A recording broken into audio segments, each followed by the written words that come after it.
Just how cool. Lovely outcome. Come and look at how lovely outcome. And training. Down the training. It's amazing. Come and join us. Come and see how we get the training. And training. Section about training and along with learning. As you can see, we have some people over here who seem to be not totally happy about what's going on in the training world. So I'm just going to ask them and see what's their problem. So what's the problem you've got with training then? Well, it's just all about tick boxes. It's never about learning anything, is it? Bad training. So it's all about ticking boxes. How many of you find that with training in organisations yet? We're just going to say we've been on that course, we've covered that content, not really about learning. What about you, sir? My client is a nutter for content. He just wants me up there doing content, no chance to practice, assimilating skills. What's the point of that? Cramming more and more information in. Let's get a really long list of things we're going to cover, but people don't have any chance to practice that. Do you experience that sometimes? Yeah. What about you, sir? Well, my delegates never get the opportunity to practice everything they've covered on the course. A lot of it's wasted. So they just do it on the course and nobody, when they get back into workplace, practices things. And what about you, madam? Well, for me, it's all about technology. Whizzy bang, but what's the learning? So everybody wants to play the latest game, have the latest e-learning or social forums or play games online. Nobody actually wants to think about what is it we're trying to achieve with it. Well, thank you very much, guys, for your demonstration. Hopefully what we can do now is to introduce you to some techniques that will deal with some of those. And he's staying there, that's right. So my name is Sharon Young. I'm Director of Pearl Catchers and creator of Fusion Learning, which is a methodology that we've created based on an awful lot of research we've all done. I don't know about you guys, but I keep looking at all sorts of different types of learning. So you've kind of got high impact learning, informal learning, social learning, e-learning, accelerated learning, experiential learning. The list goes on and on. And for people coming into learning, there's so many things to think about. So what we're trying to do is to distill some of that down into 7 deadly sins of training. So some of the kind of the deadly sins that you come across that mean that people don't really learn as much as they could. And 7 pearls of wisdom to help you transform it from training into learning in your organisations. And we're launching that at this exhibition today. We've also written a series of what we call purple papers. So they're like white papers but better. So they're based on research and theory, but they're written by practitioners for practitioners. So we're publishing those on the 1st of November. So if you haven't already and you're interested in those, then sign up. And they range from topics that we're covering over these 2 days, from learning analysis and evaluation, through to learning design, through to how you as a learning facilitator can improve your role. So let's just have a look to start with at what we say are the 7 deadly sins, and we'll see if you've got some the same, or if you want to add anything else yourself to those. So to start with, it's just the joys of technology. Why did we start off with fusion learning? So the reason behind it for us was to really try and simplify those many and varied sort of theories that are out there. There's so much information, and we wanted to make things easy to follow, so we wanted to make things practical. That's where the idea came from for us. What we really want to do, ultimately, actually, we want to revolutionise learning, because there's so much bad training out there that I've seen, and we want people to become excited about it and to really understand what true learning is about, and really make that paradigm shift. So, bearing in mind our demonstration here, we quite like to ban the words trainer and training, because it just makes everyone think about it being one day. We want it to be about the whole learning process, so talk about learning and learners and learning facilitators. So let's look at some of the sins that we've got. The 7 deadly sins of training, if you like, and we have them up here for you. The first one is this focus on outputs we were talking about earlier. I don't know about you, but I've come across a lot of courses where it's ticking boxes. We need to say this person has been on this course. We need to sort of make sure they've covered this amount of material. We don't ever really think about, first of all, for the individual, what do they really need to learn? But actually, and probably far more importantly, what does the organisation need?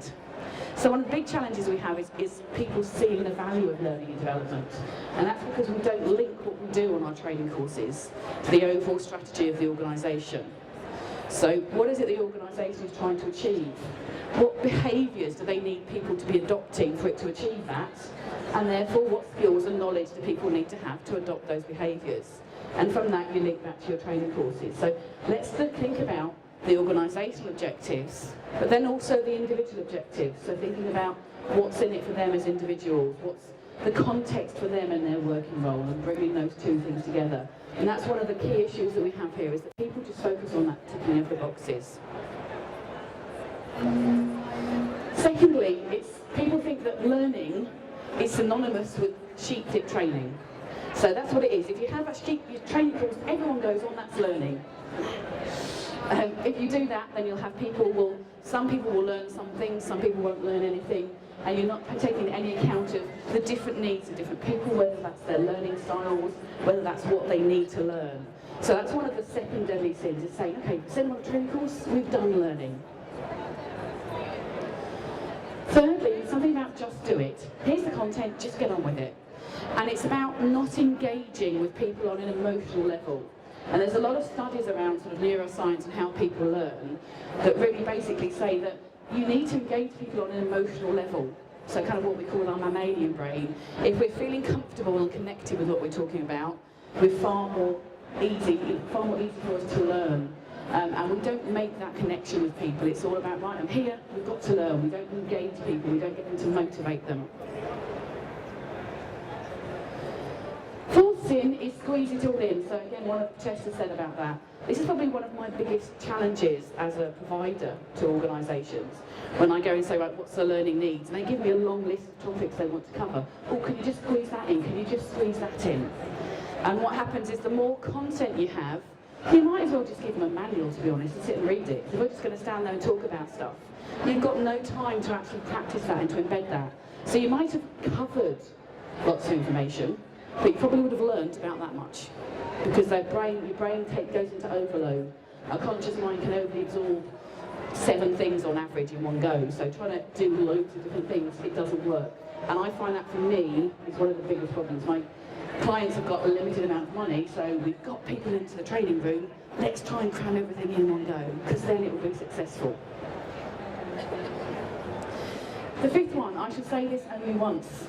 A lot of research around accelerated learning shows that people don't remember things straight away. They need to repeat it several times, they need to practice it. But a lot of time you go with something, that's it, you go back to the workplace, there's no kind of opportunity to practice those skills, you're suddenly back to doing your own work again. And you don't have the opportunity to practice it, or you don't have any kind of refreshers. How many of you have been on a training course? Well, that was pretty good. And then you go back and you put your folder into your bottom drawer, and then when you get to Christmas and you have your little annual clear out, you think, oh, there's some good stuff on that course, wasn't it? Because there's been no process for you to absorb that learning, then you've forgotten it all. The sixth thing, getting techno-dazzled. Technology can be brilliant in learning, and we've got a session on that later on around how you use technology. But a lot of people get so excited about the technology, they forget about the content. So it's about having something that's really whizzy and fun and having all these nice pretty pictures everywhere. But actually it comes back to, again, those outcomes. And the final one, I think you might link to this one, the view that training is HR's responsibility. That's your job. You people in L&D and training, you do training. We managers, we don't do that. We've got to manage performance. And actually to make the real difference, the line managers are the people that are there and closest to people. So it's about looking at that as a wider thing. So those are the 7 sins that we've identified overall. So what I'd like you to do is to have a bit of a discussion now. So I want this to be an interactive discussion rather than me standing up here talking, because that's what we're saying we need to do. So I'd like you to sort of just twirl into groups of about sort of 3 or 4 people, and to have a look at those 7 sins, but to think about what for you are the biggest challenges you have trying to embed learning in your organisation. So just with sort of 3 or 4 other people, just have a chat for a couple of minutes. What are your biggest challenges? Is it one of those that's the biggest one, or is it a subset of that? Just taking a minute or 2 to have a chat about that.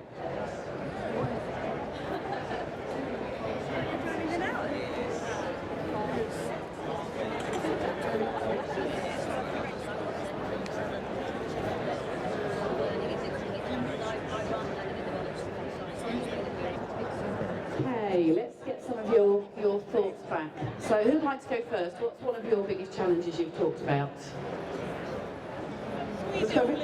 Squeezing it all in. Okay, so is that trying to get too much information in? Yeah, I think you were talking about that over here as well, weren't you? Well, we were saying more to do with the learning is HR's responsibility. So Right. even though we have a meeting with all our senior managers and they all say we're going to buy in, they do nothing. Okay, so there's that stuff around it being L&D's responsibility. I'm just wrecking my actual mic as I'm doing it. So basically senior managers saying when you're in the room with them, yes, we support you, but they don't actually do anything. So they're really paying lip service to it pretty much. Okay, yeah.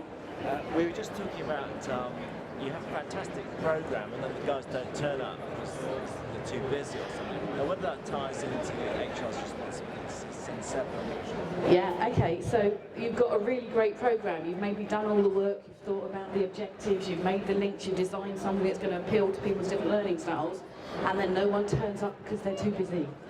Yeah, yeah, exactly. I mean, I would say, yeah, absolutely, that does fit in quite a lot with it being HR's responsibility, but I haven't got time to do that. And about the managers thinking, no, you can't afford to go on that course, I need you here. So it's that very short-term view. Because let's be honest, managers are quite often targeted on how their team performs in the short term. And so managers are very much managing the status quo. If you want to get people to become leaders and think about how you manage the future, then they need to buy into the learning a lot more. Okay, so we've got a lot from that. So we've got senior managers and we've got kind of maybe line managers as well involved here. Anything from over this side, any views from over here? We said squeeze it all in as well. But we also talked about trainers training to the PowerPoint, which is wrong. Okay, so two quite linked things there actually. Yeah, so squeezing it all in, but also about the trainers training to PowerPoint. So it's almost that idea of I've got a structure and I've got all these slides and I've got to do that. So the two are quite linked together because it becomes about the content. And actually the best trainers that I found are the ones that don't necessarily stick to the content. They've got core learning objectives and outcomes that they want people to achieve, and they will flex the content based on what's relevant for that group. Because you'll have some people that have got a lot of knowledge, some people that have got no knowledge, and making things relevant to individuals. So I think you're right, yeah. PowerPoint is there, or Prezi is using here. It's got a purpose, but actually some of my favourite sessions are the ones I run without any technology at all, where it's just you and the people, and flip charts and little laminated cards and little things like that. Okay. So, do you reckon with those 7, do you feel we've kind of covered most of the things that you think are the 7 deadly sins in organisations? Yeah. So what I'd like to do is give you a bit of a challenge now to get you to see if you can come up with some ways that we can resolve that and see how they fit in with what we've come up with our 7 pearls. Because you guys have got wealth of experience, and obviously that's what we've been doing with our team, is bringing that together. So Gary's got over here 7 little cards, and each of them have got one of the sins on, and on the back it's got some of the examples of some of the subsets of things underneath that. So I'd like you to take 5 minutes. I'm going to split you into 7 groups. There'll be about 3 people in each group, I think. I'd like you to look at that sin and think about what could we do to turn that on its head. So what could we do to educate people within the organisation to not commit that sin anymore? What would be some top tips?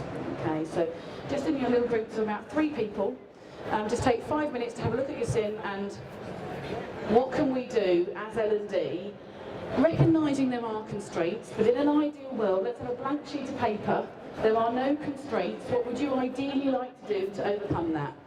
Okay, so if you want to get yourself into small groups, Pat, do you want to join that? Shall I join them? Yep.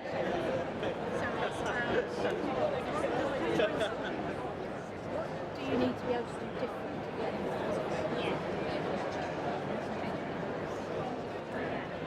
So who had sin number 1 then, focusing on the outputs? Was that you guys down here?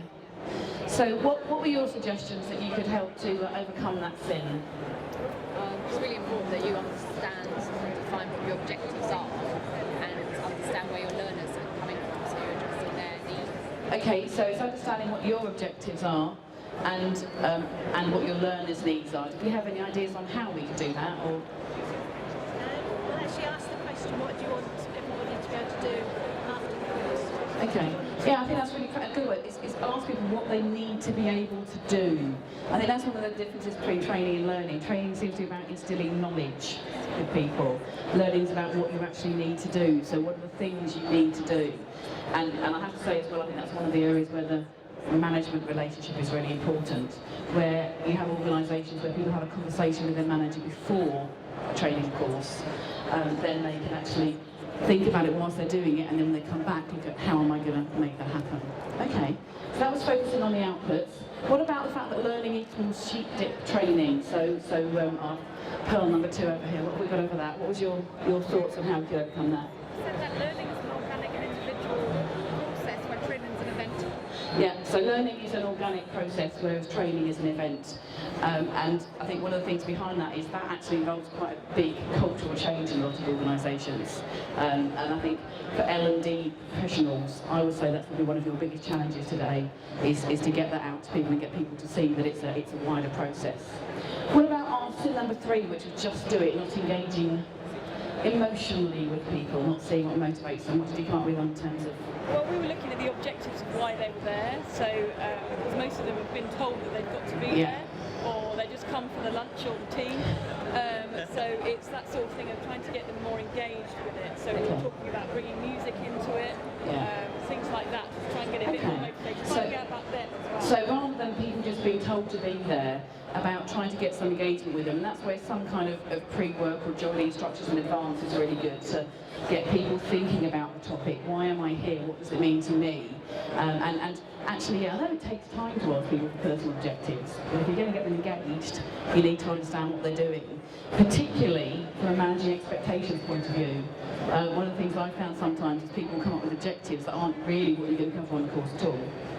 And you have a choice. You either try and squeeze it in, or you have to say to people, look, that's really not what we're going to do here. We're going to focus on this, but here's what you might want to do afterwards. So again, you make it more of a process rather than an event, but manage those expectations up front rather than them expecting the whole way through that something's going to be covered when it's not.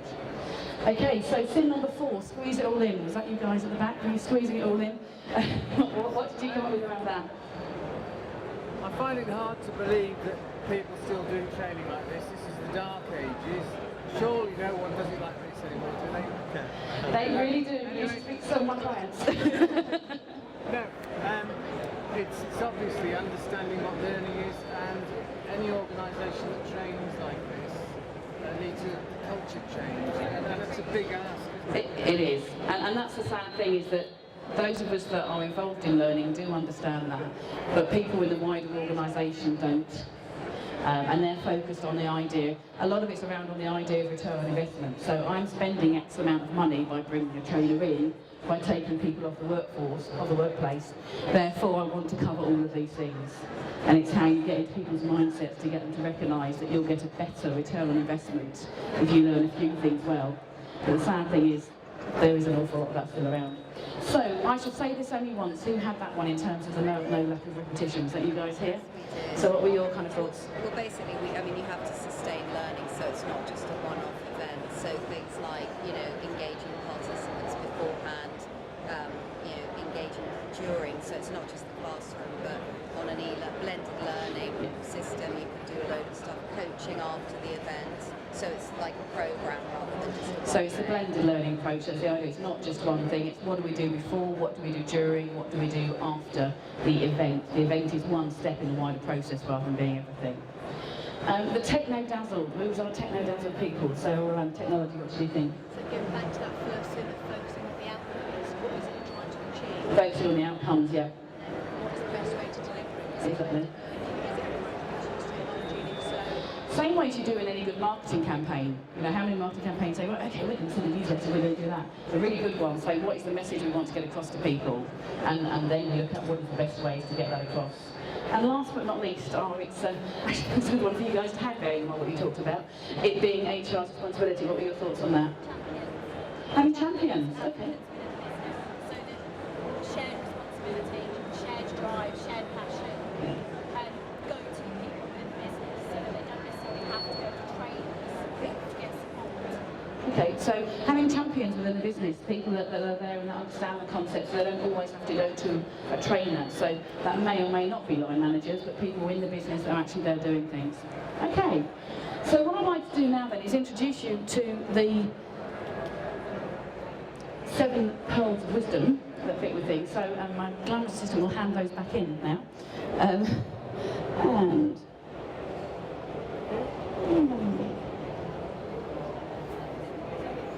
okay. Joys of technology, hang on 1 second, I'll just get back to between the sins and the pearls. They don't all follow exactly. But a very wise man, and a very famous man, Stephen Covey, one of his things was start with the end in mind. And for me that's absolutely essential. And it is twofold. So you need to look at both the objectives of the organisation and the objectives of the individual. If you focus on just one or the other, you're going to miss out somewhere along the line. Many of you probably would have heard of the Kirkpatrick model that we use for evaluation. Have any of you come across the New World Kirkpatrick model? They've updated it fairly recently. I would recommend it, and actually one of the purple papers we're publishing looks at some of those ideas. But what they're saying in the new version is that evaluation and needs analysis are actually two sides of the same coin.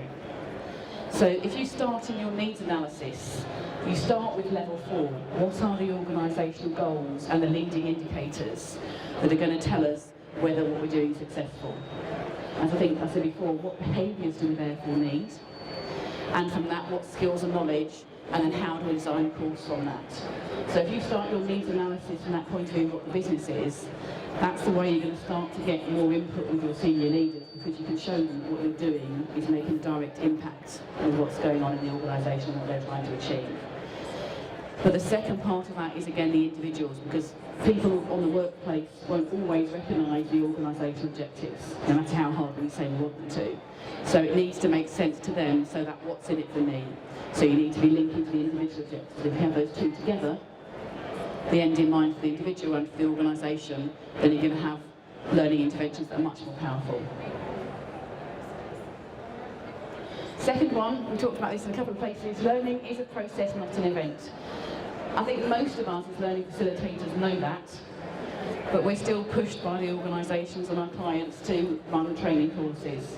There's something that we talk about later on in the session, which is very much around changing the culture in the organisation, which I recognise isn't an easy thing to do. But we have to get people to realise that if you just come on a training course, you're not going to learn. And there's a lot of research around that, and it's one of the things, again, in the purple papers that we're publishing. So there's a lot of things. You need to get people engaged to start with. You need to actually cover some information, get them thinking about that, get them playing with that, get them to repeat the messages, to refresh and embed it. We use something we called our REM follow-up now. It's something we've developed fairly recently that we do after our training courses. And REM stands for refresh, embed and make it happen. So we'll have some kind of refresh, whether it's a copy of some of the slides or some key information. Embed will be something like a knowledge assessment that we have to see have they picked up the knowledge from the course. And then make it happen where there's specific questions where we ask them to say how they use that, what are their challenges. And it gets it to become more of a process rather than just something that we do on the individual day. Third pearl then is around maximising natural learning. There's loads of information out there about the way that people naturally learn. And this looks at some of those things around learning styles, etc. But the way we just absorb information, the way our mind works, and a lot of that is linked very closely to our emotions. And how we link to. There's a lot of research, and one of my colleagues, Colette, that's with us from the States, is quite an authority on emotional intelligence, and a lot of research, and she's participated in one of the papers we're doing around how people learn. And there's a huge amount of stuff that says that we need to engage people emotionally and take advantage of the way that people learn. People learn from working with other people, from interacting. We love that. We love from having discussions, we love exploring. Let's take advantage of those things rather than have to make it something different. The fourth pearl then is around less is more. I think we've kind of all got this, but unfortunately the organisations we work for don't. So if you put some content in as a learning design, put it in there and then try and take about 50% of it out. And you'll probably be about right then in terms of the amount that you need for people to practice and to do things about it. Look at what your learning objectives are. What are the core bits of information that they need to know that? People learn in different ways, as we know. Some people are much more theoretical. So you might want to find ways of having maybe online resources for people that want to learn the depth. They can go and read that. But make sure your events are much more focused on the doing and people actually sort of having that chance to practice what they're doing.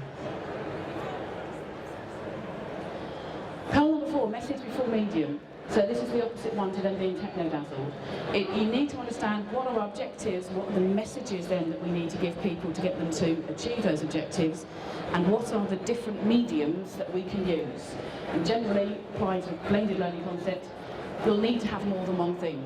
So have something as e-learning maybe to start with, have some face-to-face stuff, have some coaching, have a mixture of different mediums that are going to constantly repeat that message. Number 6, and I recognise that 6 and 7 are the two that are most challenging, so I'm not saying, yay, you can just go do it. Number 6 is that L&D is everyone's responsibility. And this doesn't just mean you, it doesn't just mean the managers, it actually means the individuals. Because if the learners don't have any responsibility for their own learning, it doesn't matter what you do, they're not going to do it. So you need to actually start with people in the organisation recognising that there is a benefit in them learning something. The senior managers about getting the support, and that comes back to me around the starting with the end in mind. If they can see what the benefits are for the organisation, you're more likely to get the impact from them. And then it's the managers, as we said, the line managers, in terms of their very special role. But one of the key issues with line managers, they don't have time. We're running a session on that later on this afternoon about coaching, that kind of link between training and performance. They don't have time to do it, and actually they don't have skills. How many organisations do you know where somebody's suddenly given the title manager, and it's as if you waved a magic wand, and all of a sudden they must know how to manage people and how to develop people and how to coach? Well, I've never seen that happen before. It certainly didn't happen with me when I was first a manager. So a key part of that, if you want learning to become responsibilities of everybody in the organisation, is you need to equip those managers with the skills and the confidence to do that. And to show how, again, it will make things easy for you. What you can probably see from this is that I think the role of the learning facilitator is changing. It's not so much about you delivering and being training providers, it's about you facilitating, working in partnership and influencing the rest of the organisation. So one of the sessions we're doing tomorrow is around skills for L&D professionals, and I personally think that influencing is one of those key things, how you can get people on board for those things, because unfortunately if you don't, unless you're in a very forward-thinking organisation, there's probably no one else that will. So that's an area we need to focus on there. Which leads us to the final point, which is creating an agile learning culture. If you really, really want to take it to the next level, it needs to become a core of what you do. We talked about sort of the concept of learning organisations, but that you have a mindset. People as an organisation, you understand how people learn, what the difference is that it's going to make to the organisation. That will take time, but if you can get some of the steps along the way, then it's going to be easier to get there. So that's at a high level of the 7 pearls of wisdom that we're looking at. And as we said, there will be a paper on that overall and on various aspects of that that we're publishing on the 1st of November. So if you're interested in those and you haven't left your details already, then please do, with one of my colleagues hanging around with clipboards all over the place. So what I'd like to do now is I'd like to get you to think about how we make some of these things happen. It's all very well for me to have them up here, but how do we make some of these things happen? So the last task I'm going to ask you to do is, we've had the 7 pearls, so if we can, in groups again, say what is one action that you can take, one practical action that you personally can take as L&D professionals in your organisation to help that become a reality, that particular pearl. Okay, so we'll hand around, maybe we swap it around the other way so we've got some different topics, because I'm kind of a little bit around the other way. So again, just 2 minutes to think about what can you do, one action that you can take as someone within L&D that can ensure that your organisation does start with the end in mind, that it does have less content rather than more content, that it does have the opportunity for people to have practice and to repeat things. Okay, who had pearl number 1 then? Start with the end in mind. Okay, ladies, what was your suggestion? I said ask the right questions to help people understand what they want. Ask the right questions so people understand what they want. So we're kind of talking about that coaching idea again, isn't it? It's that idea of asking those open questions. So rather than do you want this or this, so what is it you need? How's that going to make a difference to you? So asking open questions to really understand what people want. So yeah, okay. So the second one, learning being a process, not an event. Where was that? Was that over here? That's us. That's you? What was your idea about that? We were looking at not focusing on just the 4 days, but looking at things like pre-reading to get them engaged beforehand so you can develop that in the day, and then afterwards the REM type thing, I do external training, so maybe do a post-course knowledge check online to see how people are. So make sure you have at least those 3 stages. You have at least some kind of pre-work or pre-reading to engage you, maybe look at your objectives, what you do on the day, and at least some kind of activity or refresh afterwards. Obviously, the more you can have afterwards, the better, but make sure you have something as part of that, okay? So what about our number 4 then? So our, number 3 even, maximising natural learning. Who had natural learning? Okay, what do we think over here? We spoke about the last one, consider emotions and how people learn. Yeah. And we've had a discussion about NLP dynamics. We had a difference of opinion, but I'm going on it soon. Okay, so looking at some of the NLP stuff, because a lot of NLP, one of the sessions we're doing tomorrow morning actually is around unlearning, which kind of links a bit some of the NLP, because sometimes one of the biggest challenges is people need to unlearn stuff before they relearn new stuff. So there's a little bit around NLP, sometimes around reprogramming people's ideas to that. And actually, engaging people emotionally, creating the right emotional environment.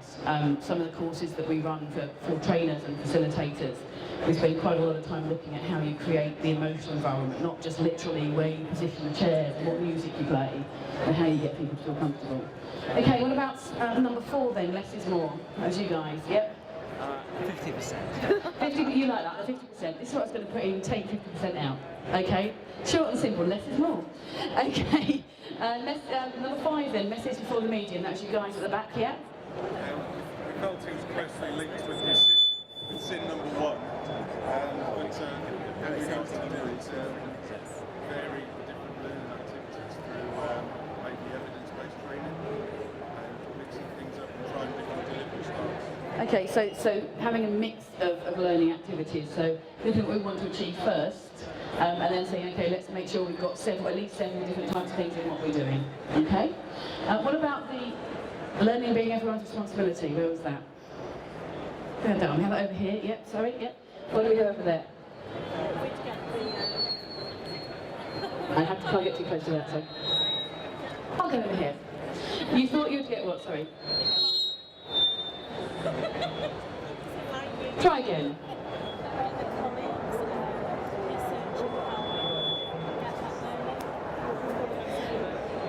Okay, so getting colleagues, I think we talked about the champions earlier on, isn't it? The same kind of idea. So getting some people that actually understand where the learning is, where it comes from.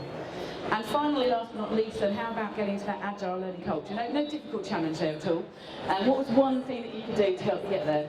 We talked about it in a longer-term process. A long-term process, yeah. First of all, engaging with the business so that you get seen out there, you get to understand what's important for the business, so that when you're delivering whatever the events might be, matches. Okay, and I think that's a really important thing. We talk about here about getting out into the business, engaging with people in the business, understanding what the challenges are, and then showing how you can actually help from that perspective. So some very, very quick, short, sharp ideas from that. There are huge more tips and techniques in the various purple papers. We've got 8 purple papers that we're going to be delivering. So if you want to sign up for those, that's great. What we also offer here is we can help you as an organisation from a consultancy perspective to implement some of these concepts, or we provide training support, I use the word training, for learning facilitators and how you can adapt to that new style, so how you can have the understanding of learning techniques, how you can improve your skills as a presenter, improve your emotional intelligence, and particularly some of those core skills around influencing and working in partnership with people. And then finally, we look at offering training to managers, to line managers, in terms of how they understand their role in coaching and how they develop some of those skills. So if you'd like to speak to me or my colleagues, that would be great. I'd love to speak to you. Otherwise, thank you very much and enjoy your presentation. Thank you.